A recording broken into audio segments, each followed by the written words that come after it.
Good morning friends. Foundation वालों, कैसे हो आप लोग? तो इस वक्त घर पे बैठ करके आप लोग तैयारी कर रहे हो अपनी, और हम उस तैयारी में थोड़ी सी चीज़ों का तड़का और लगा देते हैं। और उस तड़के में हमारे पास में आज है इंडियन कॉन्ट्रैक्ट एक्ट 1872, जो आप लोग इस वक्त में पढ़ रहे हो, उसके क्वेश्चन बेस्ड रिवीजन का पार्ट नंबर 2। पार्ट फर्स्ट हम लोगों ने लिया था, जिसमें हमने कुछ क्वेश्चंस के ऊपर बात की हमने, जिसमें nature and kinds of contract, as well as जिसमें हमने ऑफर एंड एक्सेप्टेंस और कंसिडरेशन वाले चैप्टर के कुछ क्वेश्चंस के ऊपर बात की थी। तो उसी को हम आगे बढ़ाते हैं और कुछ और चैप्टर्स के कुछ और क्वेश्चंस के ऊपर आज के इस वीडियो में हम लोग बात करने वाले हैं। बहुत ध्यान से समझिएगा, सुनिएगा, ताकि आपको पता लग जाए कि किस तरह के क्वेश्चंस हमसे क्वेरी होने वाले हैं। चलिए जी, तो फटाफट से हम लोग स्टार्ट करते हैं। बढ़िया से इसको पढ़िएगा। फर्स्ट क्वेश्चन जो आप लोग देख रहे हो, एक पिक्चर भी आप लोग साथ में देख रहे हो, पहले मैं क्वेश्चन का डिटेल आपको समझा देता हूं। P sells by auction to Q a horse which P knows to be unsound. Simple से एक लाइन हो गई। P जो है यहां पे Q को एक हॉर्स सेल करता है which P knows to be unsound, यानी सेलर को पता है कि ये जो हॉर्स है वो अनसाउंड माइंड है। The horse appears to be sound, लेकिन दिख साउंड रहा है, but P knows about the unsoundness of the horse. बराबर, यानी सेलर को अच्छे से पता है कि ये जो हॉर्स वो सेल कर रहा है वो कैसा है, अनसाउंड माइंड है। आपसे पूछा गया, is this contract valid in the following circumstances. कुछ सिचुएशंस आपको दी गई और आपको पूछा गया कि बताइए क्या इन सर्कमस्टांसेस में, इन सिचुएशन में, क्या ये एक वैलिड कॉन्ट्रैक्ट होगा क्या।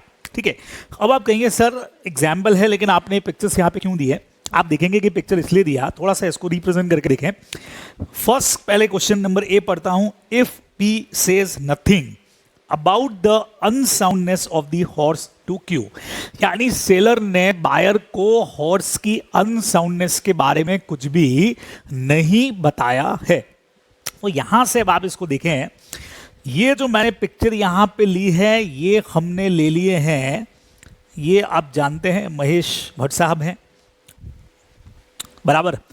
अब ये जो भट्ट साहब हमारे हैं, तो एज एग्जाम्पल हमने ले लिया है, इनके पास में एक हॉर्स है, यहाँ पे P को रिप्रेजेंट कर रहे हैं, इनके पास में एक हॉर्स है और ये हॉर्स को ऑफर कर रहे हैं। पिक्चर देख करके आपको समझ में आ गया होगा कि भाई ये कौन है। मैं यहाँ पे लिख देता हूँ शॉर्ट में, बराबर समझ गए होंगे। अब आप कहोगे सर सरनेम क्यों नहीं चेंज कर रहे हो आप? ठीक है ना भाई, जो नाम चल रहा है उसको चलने दीजिए। तो अब सवाल ये है कि सेलर ने बायर को ये कहा है कि भाई ये हॉर्स है, दिखा दिया है, और उसकी अनसाउंडनेस के बारे में कुछ भी नहीं बताया है। तो बताइए क्या ये कॉन्ट्रैक्ट वैलिड होगा क्या? क्वेश्चन देखते दिमाग में फ्रॉड वाला कंसेप्ट एकदम से आता है कि क्या यहाँ पे इन्होंने, सेलर ने बायर के साथ में किसी तरह का कोई फ्रॉड किया है क्या? क्या कहते हो भाई, क्या आपका थ्योरी क्या कहता है? आपने अब तक जो पढ़ा, आपका माइंड क्या कहता है? चलिए मैं सीधा फर्स्ट आंसर पे आपको लेके चलता हूं। अकॉर्डिंग टू सेक्शन 17, बराबर, जो लोग सेक्शन याद करने की कोशिश करते हैं वो देखेंगे 17 ऑफ इंडियन कॉन्ट्रैक्ट, मियर साइलेंस, चुप रहना, एज टू फैक्ट, चीजों के फैक्ट्स को लेकर के, likely to affect the willingness of a person to enter into contract is not fraud। यानी किसी भी कॉन्ट्रैक्ट में फैक्ट्स को लेकर के जो बायर की डिजायर को इफेक्ट कर सकते हैं, साइलेंट रहना कभी भी फ्रॉड की कैटेगरी में नहीं है, अनलेस, जब तक कि circumstances of the case are such that regard being had to them. दो चीजें आप लोगों ने पढ़ी हैं कि इसके दो एक्सेप्शंस भी हैं। एक्सेप्शन नंबर फर्स्ट हमारे पास में क्या आ गया? It is duty of the person keeping silence to speak, और unless his silence is equivalent to speech. समझ रहे हैं आप बात को? हमने कहा चुप रहना, साइलेंट रहना कभी भी फ्रॉड की कैटेगरी में नहीं आएगा, सिवाय दो चीजों के। और वो दो चीजें कौन सी हैं? नंबर 1 पे, जब भी आपका चुप रहना बोलने के बराबर हो जाए, when your silence is equivalent to speech. और इससे पहले हमारा एक पॉइंट और कौन सा है, जहां पे बोलना आपकी ड्यूटी बनता है, ड्यूटी टू स्पीक है। तो इन दो मैटर्स को छोड़ करके चुप रहना कहीं पर भी फ्रॉड में नहीं आता। इसी बेस पर हमारे फर्स्ट क्वेश्चन का आंसर क्या जाता है? अच्छा, अब आप देख रहे हैं कि इन दोनों के बीच में कोई रिलेशन नहीं, सिंपल सेलर है, बायर है, हॉर्स है, अनसाउंड है, कुछ भी नहीं कहा गया है। आंसर क्या कहता है? This contract is valid since as per section number 17 mere silence as to fact likely to affect the willingness of a person to enter into contract is not fraud. समझ रहे हैं, चुप रहना फ्रॉड नहीं है।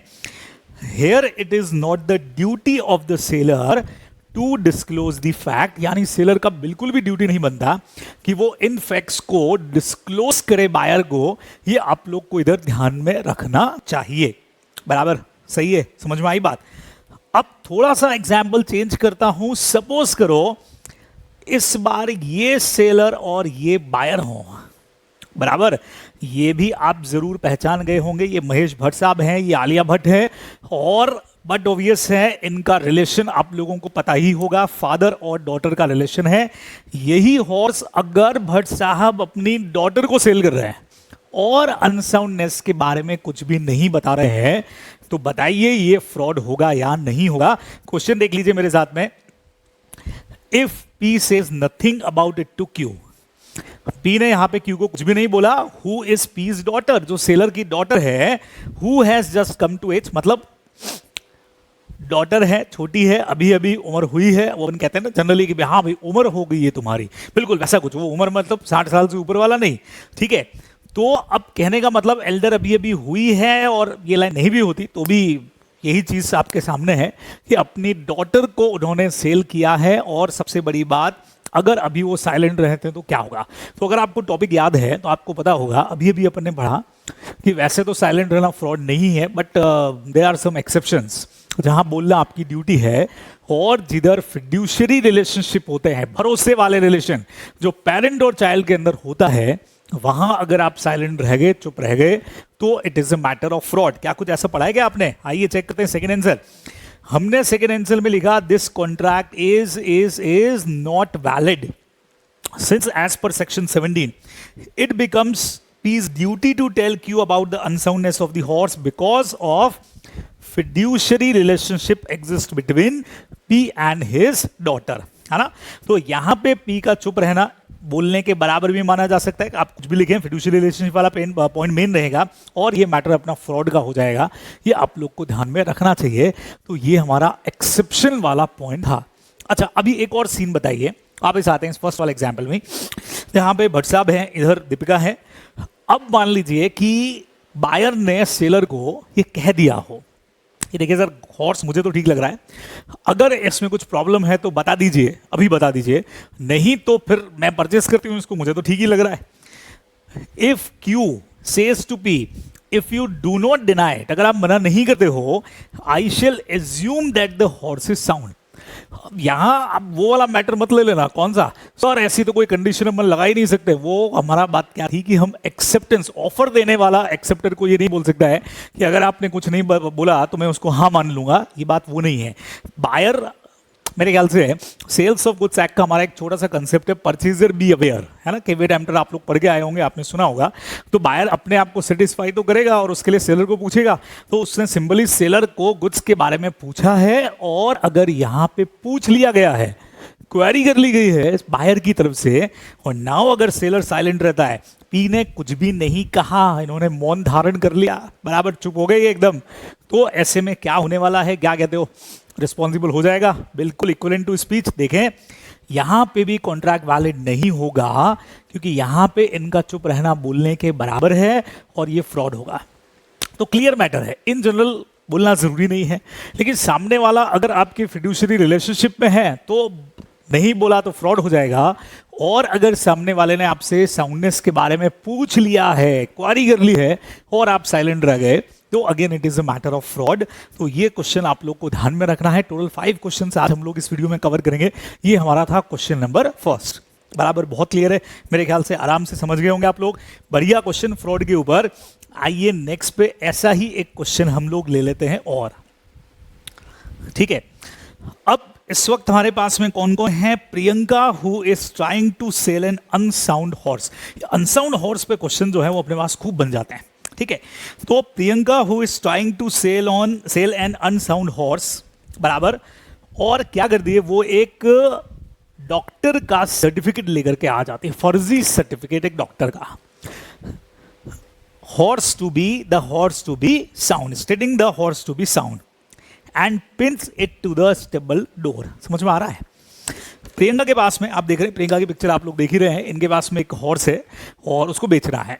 अब वो अनसाउंड है तो एक डॉक्टर को पकड़ा, पैसा वैसा उसको पकड़ाया होगा, एक फर्जी सर्टिफिकेट बनवा लिया और वो अपने डोर पे ही लगा दिया ताकि कोई भी पूछेगा तो भाई मेडिकल सर्टिफिकेट सामने है तुम्हारे। तो 100% it is a matter of fraud. फर्जी सर्टिफिकेट क्लियर कर दिख रहा है, आपने बनवा के लोगों को बताने की कोशिश की है, इंटेंशनली की है, तो फ्रॉड है। लेकिन आगे बढ़ते हैं, दूसरी पार्टी है आनंद, देवानंद, देख सकते हैं आप वहां पे पिक लिया है अपन ने। तो Anand comes to examine the horse, वो हॉर्स को देखने के लिए आए, but the certificate gone unnoticed to him. याद करिए, मैंने आपके साथ में फ्रॉड करने का कोशिश किया, लेकिन अगर आपको फ्रॉड हुआ ही नहीं, यानी जिस सर्टिफिकेट के थ्रू मैं चाह रहा था कि मैं आपके साथ चीटिंग करूं, वो सर्टिफिकेट तो आपने देखा ही नहीं, बराबर। ही बाइज द हॉर्स, उसने खरीद लिया, and later on find the horse to be unsound, बाद में पता लगा कि हॉर्स अनसाउंड है। Now he wants to avoid the agreement on the ground that ये फ्रॉड है। क्या मिस्टर आनंद यहां पे सक्सेसफुल होंगे क्या? तो आप देख सकते हैं यहां पे हमने ले लिया है, ये है प्रियंका, अभी कहाँ है, निक के साथ है कि किधर है अपने को नहीं पता। ये है आनंद, ये अभी नहीं है, नहीं है मतलब अपने एग्जाम्पल में है। और ये मेडिकल सर्टिफिकेट आप लोग देख रहे हैं। तो अब सबसे बढ़िया बात याद करिएगा, सेक्शन 9 के अंदर भी आप लोगों ने कुछ चीज़ें, सॉरी, फ्रॉड के सेक्शंस के साथ में प्लस आपने जब उसके इफेक्ट्स के बारे में पढ़ा है तो आपने इस पॉइंट को जरूर वहां पे पढ़ा हुआ है कि जब तक सामने वाले को, आपने चीटिंग तो किया लेकिन सामने वाले को अगर चीटिंग हुआ ही नहीं तो फिर वहां पे फ्रॉड जो है वो होने वाला नहीं है। हाँ जी, तो याद करिए कि ये लाइन आपको ध्यान में आएगी, आनंद विल नॉट सक्सीड। अब सर आंसर क्या इतना ही लिखना है क्या? नहीं भाई, आंसर इतना नहीं लिखना है, आपको बकायदा जो इसके साथ के प्रोविजन है वो समझाने पड़ेंगे। और कहाँ मिलेंगे प्रोविजन? देखो, Anand will not succeed because he bought the horse after his examination not on the basis of certificate. समझ में आ रही है आपको बात? सर्टिफिकेट के बेस पे तुमने हॉर्स खरीदा ही नहीं है, समझ रहे हो, है ना। He has not been deceive by the certificate. और सबसे बढ़िया लाइन यहां से है, deceit which does not deceive is no fraud. अगर आपके साथ चीटिंग हुई ही नहीं, हमने की तो सही लेकिन हुई नहीं, तो फिर वो फ्रॉड नहीं होगा। ये अपने को ध्यान में रखना चाहिए। हम लोगों के डेली क्लास में हम लोगों ने एक वो सतीश वाला एग्जाम्पल लिया था कि जहाँ पे लिखा था कि भी सतीश हमारा डायरेक्टर होगा। अब सतीश के भरोसे आपने वैसे भी कंपनी के शेयर्स परचेज ही नहीं किए थे, वो फैक्ट आपने देखा ही नहीं था, तो फिर आपके साथ फ्रॉड कैसे हुआ, है ना। तो सेम कंसेप्ट हमारा यहाँ पे भी लग रहा है कि हमने फ्रॉड करने की कोशिश तो की, हमने वो सर्टिफिकेट लगा दिया लेकिन आपने उसको नोटिस ही नहीं किया। तो इस पूरे क्वेश्चन से सर्टिफिकेट वाली लाइन को हटा दीजिए तो प्रीवियस क्वेश्चन की तरह से हो जाएगा कि सेलर को पता है अनसाउंड माइंड है, उसने बायर को कुछ भी नहीं बताया, बायर ने पूछा नहीं, बायर के साथ फिड्यूशियरी रिलेशनशिप नहीं, तो इस मैटर में सेलर की तरफ से कोई फ्रॉड नहीं है। इसीलिए यहां पे आनंद सक्सीड नहीं करेगा, ये अपने को ध्यान में रखना चाहिए। सर आनंद झूठ बोल दे वहां पे कोर्ट के अंदर कि नहीं मैंने तो सर्टिफिकेट देखा था। देखो क्वेश्चन आपके सामने है, रियल लाइफ के अंदर दोनों पार्टीज, मैंने आपको हमेशा बोला है भाई अपने अपने प्रूफ्स रखेंगी वहां पे, ठीक है। यहाँ लॉ के प्रोविजंस क्या है बस अपन उसके ऊपर फोकस कर रहे हैं, ये आप लोग को ध्यान रखना चाहिए। और आप सीए बनने जा रहे हो, एडवोकेट मैं हूँ, ये काम मेरे भरोसे पे रख दीजिए कि कैसे कौन सी चीज प्रूव होती है। आपको ध्यान में रखना है कि लॉ के प्रोविजंस क्या है, जैसा मैं हमेशा आपको कह रहा हूँ, बराबर, ठीक है, कोई टेंशन नहीं यहाँ तक। चलिए जी, अब नेक्स्ट क्वेश्चन हमारा धुआंधार क्वेश्चन है, आइए बात शुरू करते हैं। तो हमारा ये क्वेश्चन क्या कहता है, पिक्चर आप लोग देख रहे होंगे और ये हिंदी मीडियम मूवी का हमारा सीन, और इरफान खान का ये सीन अगर आप लोगों ने मूवी देखी होगी, मेरे हिसाब से तो ज़रूर देखी होगी, तो एक साड़ी को सेल करने का वो इस तरह से ट्राई करते हैं, बराबर। तो हमारा जो क्वेश्चन है वो इसी तरह का है, तो अपन ने इमेज जो लिया है वो इसी तरह का लिया। Avdhesh contract to sell a piece of silk to Bhupesh. तो यहाँ मैटर सिल्क का है इसीलिए अपन ने पिक्चर ले लिया, आपको ध्यान होगा। तो बहुत स्टाइल से यहाँ पे इरफान खान इस साड़ी को सेल करते हैं, बराबर। वो सीन आपको याद हो, अब सीन का हालांकि क्वेश्चन से ज़्यादा लेना देना नहीं है, लेकिन आपको ध्यान हो तो शुरुआत वाला जो ड्रेस दिखाया गया था वही ड्रेस वापस पैक करके दिखा करके स्टाइल के साथ में सेल किया जाता है, बराबर।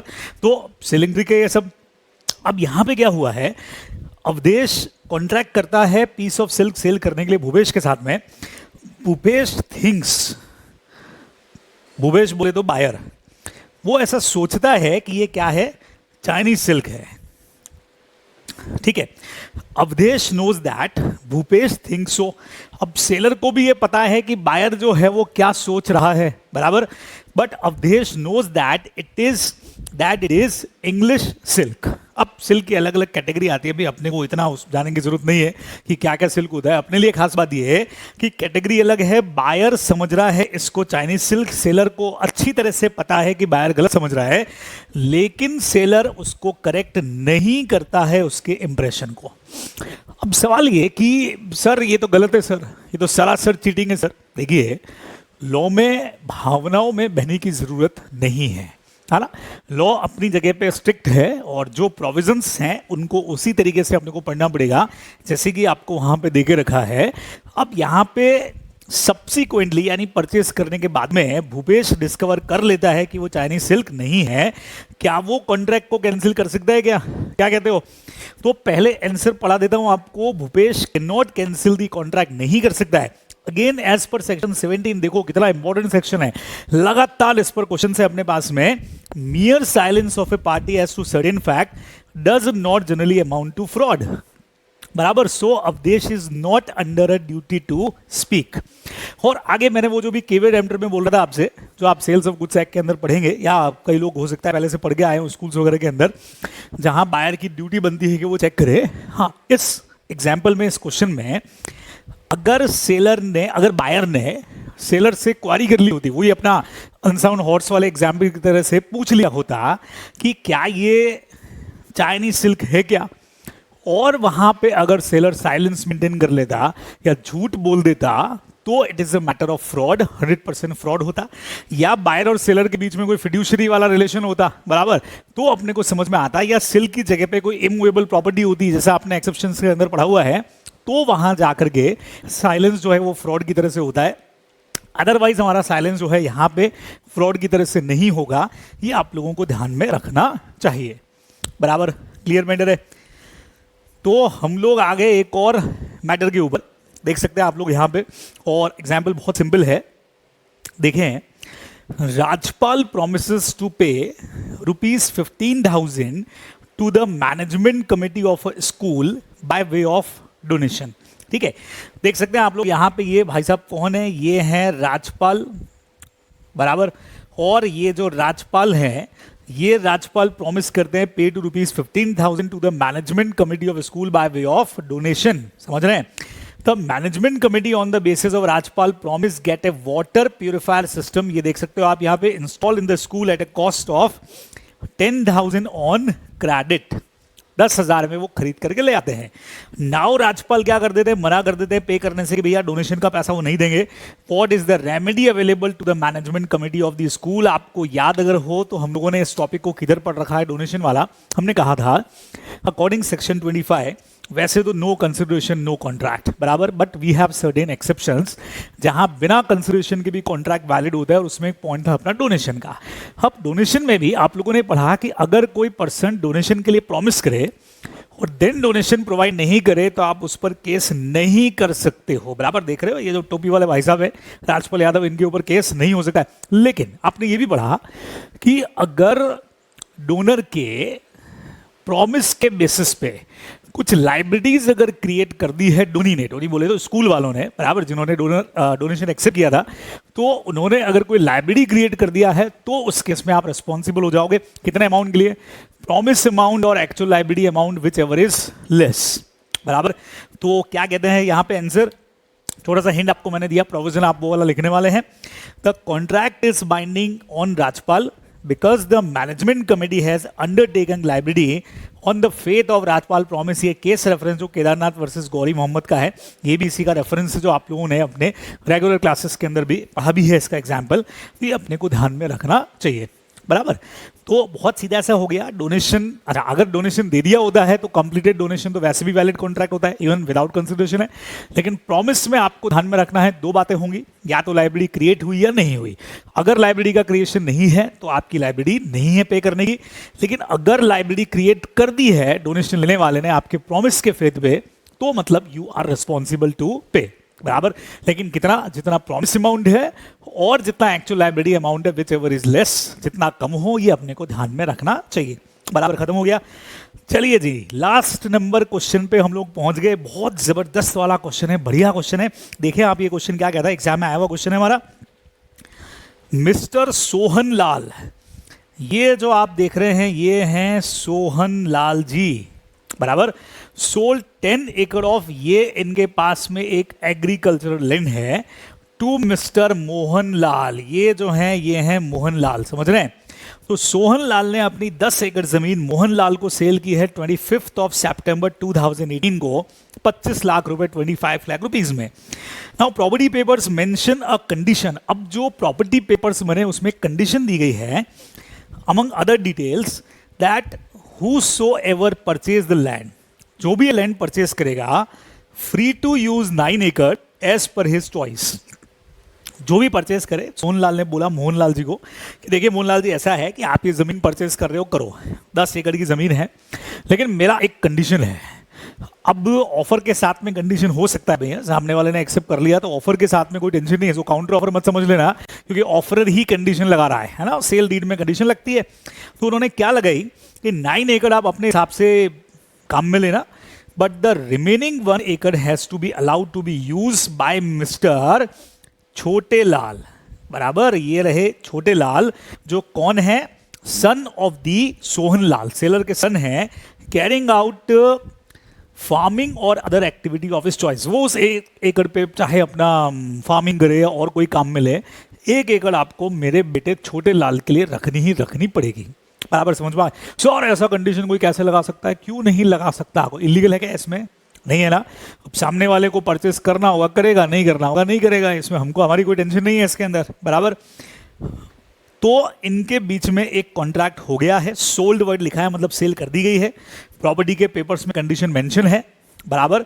तो 2 लोगों के बीच में कॉन्ट्रैक्ट है, सोहन लाल और मोहन लाल, और उस कॉन्ट्रैक्ट में एक और पार्टी का नाम लिख दिया गया। एक तरह से समझो सोहन लाल के साथ ही खड़े हैं छोटे लाल भी, इनके साथ ही है ना, कॉन्ट्रैक्ट की एक पार्टी बना दिया इनको, और ये बोल दिया गया कि भाई मोहनलाल जी आप 9 एकड़ का काम में लोगे, लेकिन 1 एकड़ जो है वो तो आपको छोटे लाल के लिए रखनी पड़ेगी।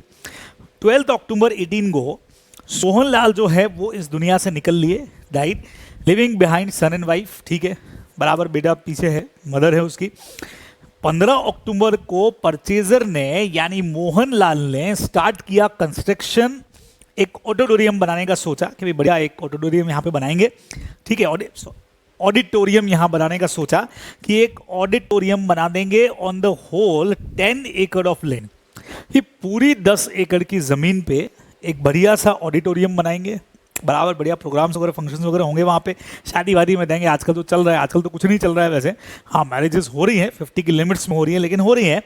And deny any land to the son, और छोटे लाल जी को कह दिया भाई छोटे, तुमको कुछ भी मिलने वाला नहीं है, तुम्हारे पप्पा ने जमीन मुझे बेची, मैंने ले ली, 1 एकड़ में तुमको दूं, क्यों दूं भाई, तुम्हारी तरफ से मेरे पास में कोई कंसिडरेशन तो है ही नहीं, तो मैं 1 एकड़ का जमीन तुमको क्यों दूं, है ना।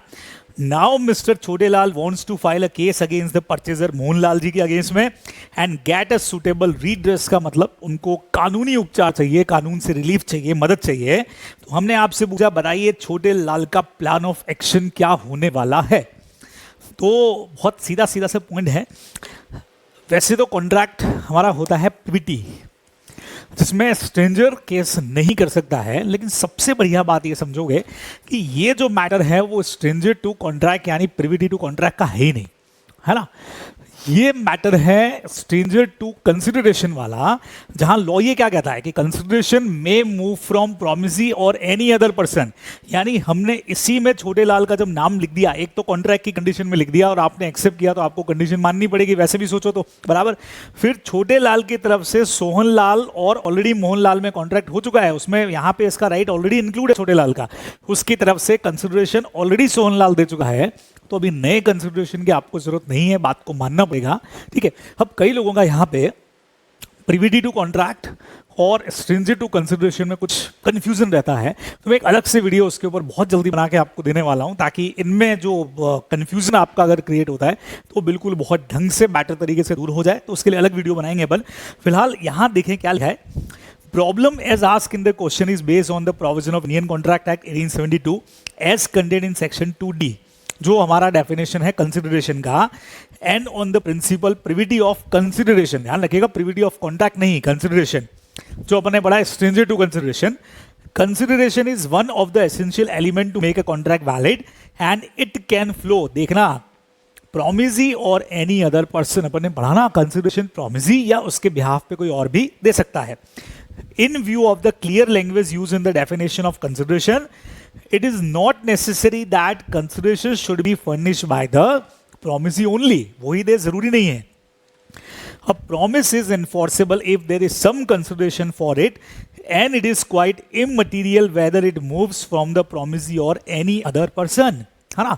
तो मोहन लाल ने जो प्रॉमिस किया था छोटे लाल के लिए कि मैं उसको जमीन दे दूंगा, तो उस वाले मैटर के अंदर मोहन लाल को छोटे लाल जो प्रॉमिस बन गया ना यहाँ पे, क्योंकि प्रॉमिस तो मोहन लाल ने किया था भाई, सोहन लाल जी ने अपनी एक कंडीशन रखी और मोहन लाल जी ने वापस उसके लिए प्रॉमिस कर दिया कि हाँ मैं छोटे लाल को ये जमीन दे दूंगा, बराबर. और अब अगर आप नहीं देते हो तो गलत है, क्योंकि कंसिडरेशन प्रोमिसी यानी छोटे लाल या उसकी ओर से, उसकी तरफ से, उसके बिहाफ पे कोई और भी दे सकता है, और वो उसके जो पिताश्री थे सोहन लाल जी वो दे चुके थे, है ना. आगे बढ़ते हैं. The leading authority in the decision of Chanaiya versus Ramaiya, कुछ ध्यान आया आपको, हमारा बहुत ज्यादा इंपॉर्टेंट वाला केस रहेगा चनैया वर्सेस रमैया वाला, जो हमने ऑलरेडी पढ़ा हुआ है, जहां इसी तरह से प्रॉपर्टी ट्रांसफर होती है, बराबर. हेल्थ द कंसिडरेशन कैन, क्या लिखा है, बिल्कुल लीगली कैसे मूव होगी, third party it's accepted principle of law in India, जो बहुत क्लियर बोलता है consideration can legitimately move from a third party and it is accepted principle law in India, की कंसिडरेशन थर्ड पार्टी भी दे सकती है, और यही प्रोविजन इंडिया के लॉ में एक्सेप्टेड भी है. फिर आगे देखें इन द गिवन प्रॉब्लम, जैसा मैं आपको हमेशा समझाता आया हूं कि पहले प्रोविजन लिख दिया हमने, फिर हमने क्वेश्चन का डिटेल दे दिया. यहां पूरा का पूरा क्वेश्चन का जो डिटेल है वो आपको यहां पे देके रखा हुआ है. Given problem, Sohanlal entered into contract with Mohanlal but Mr Chhotelal has not given any consideration to Mohanlal, Chhotelal ने नहीं दिया, but the consideration did flow from Sohanlal to Mohanlal on behalf of the Chhotelal. समझ रहे हैं, जैसा आपको अभी मैंने कहा छोटे लाल छोटे ही रहने दो, इसको अलग से कुछ भी देने की जरूरत नहीं है, इसके पापा इसके लिए ऑलरेडी दे करके गए, तो इसको अलग से कुछ भी देने का जरूरत नहीं है, ठीक है. On behalf of Chhotelal and such consideration from third party is sufficient to enforce the promise of Mohanlal to allow Chhotelal to use 1 acre of land. अपना लैंग्वेज आप अपने हिसाब से बना सकते हो, बिल्कुल आपको उसको यूज करने देना पड़ेगा. ये further the deed of sale and the promise made by Mohanlal, तो जो आपने सेल डीड बनाई और जो उसमें प्रॉमिस किया था to Mr Chhotelal, allow the use of 1 acre of land were executed simultaneously and therefore they should be regarded as one transaction, there was sufficient consideration for its. और इतनी सारी चीजें क्या लिखी, देखिए इन्होंने पहला पॉइंट तो वो दिया जो हमारा है स्ट्रेंजर टू कंसिडरेशन, समझ रहे हो. सेकंड पॉइंट में इन्होंने बोला कि जो कॉन्ट्रैक्ट साइन किया गया उस कॉन्ट्रैक्ट में ही हमने एक वन ट्रांजैक्शन बना लिया, और उस वन ट्रांजैक्शन में क्या बना लिया, एक ही कॉन्ट्रैक्ट जिस पर पार्टीज के साइन हो चुके हैं, जिसमें क्या बना लिया कि सोहन लाल जो है वो मोहन लाल को जमीन देंगे और मोहन लाल छोटे लाल को जमीन देगा 1 एकड़ की, और उसी पर आपने साइन कर दिया, तो it is a matter of one transaction. Contract की कंडीशन और टर्म्स में ही शामिल है, टर्म्स तो आपको पूरी करनी पड़ेगी, है ना. फिर अब यहां पे अपना आंसर खत्म हो जाता है. पहले मैं ये पैराग्राफ बाद में पढ़ूंगा, पहले लास्ट लाइंस देखो. In such a case third party to a contract can file the suit although it has not move the consideration. Chhote Lal ने अपनी पॉकेट से भले कुछ भी नहीं दिया हो, लेकिन उसको केस करने का राइट मिलेगा. Hence mister Chhote Lal is entitled to file petition, का मतलब होता है कोर्ट में एप्लीकेशन, केस करना, सूट फाइल करना against Mohanlal for execution of contract. इस कॉन्ट्रैक्ट को परफॉर्म करवाने के लिए उसको सूट फाइल करने का राइट यहां पे लॉ देती है. अब इन्होंने इस आंसर को एक और तरीके से दिया है, ये लाइन आपकी मर्जी हो तो लिखें. प्रिविटी ऑफ कॉन्ट्रैक्ट जब आप पढ़ते हो तो उसका एक एक्सेप्शन है, condition running with the land. याद करिएगा आपके नोट्स में आपको देके रखा है ना. तो ये भी उसी तरीके से है. जब कोई लैंड सेल होती है और उस सेलिंग में अगर लैंड के साथ में कोई कंडीशंस अटैच हैं तो बायर को वो कंडीशंस को पूरा करना पड़ेगा, ये अपने पढ़ा है। तो it is provided in the law in case of convenient running conditions running with the land wherever a person purchase the land, इस नोटिस के साथ में कि owner of the land is bound by certain duty affecting the land. तो जब आपको ये पता है कि ये जो लैंड आप परचेज कर रहे हो इसके साथ में कुछ कंडीशंस अटैच है, द कंडीशंस या contract affecting the land may be enforce by successor of the seller. तो बट ऑब्वियस है वो कंडीशंस आपको पूरी करनी ही करनी पड़ेंगी। तो ये रनिंग विद द लैंड, ये सिर्फ लैंड वाले मैटर्स में ही था कि जहाँ पे ज़मीन सेल होती है तो सेलर के पास से बायर के पास में, अगर बायर को पता है कि जो ज़मीन खरीद रहा है उसके साथ में कुछ कंडीशंस सेलर की तरफ से ऐड हैं, तो वो कंडीशंस तो आपको हर हाल में पूरी करनी ही करनी पड़ेंगी। यहाँ पे छोटे लाल के पास इस पॉइंट के बेस पे भी राइट है ना। कोर्ट में जब भी कोई केस होता है तो वो सेक्शन के प्रोविजन जिधर जिधर है हम सबको साथ में लेकर के अप्लाई करने की कोशिश करते हैं ताकि हमारा केस स्ट्रॉन्ग बने। वैसे ही आपको भी यहाँ करना चाहिए कि ये पॉइंट अगर इसी पॉइंट के सपोर्ट में एक दो पॉइंट और भी कहीं दिख रहे हैं तो अपने को लगा देने चाहिए, बट अननेसेसरी अपने को आंसर लेंदी नहीं करना है। कोर्ट का प्रोसीडिंग बिल्कुल डिफरेंट है, वहाँ हमारे पास टाइम लिमिट नहीं है, यहाँ आपके पास वर्ड लिमिट है, टाइम लिमिट है, पेपर छूटना भी नहीं चाहिए। तो उस हिसाब से ये चाहे तो आईसीएई का ये जो सजेस्टेड आंसर आप देख रहे हो उन्होंने तो इसमें ये लाइंस को इंक्लूड किया है बराबर।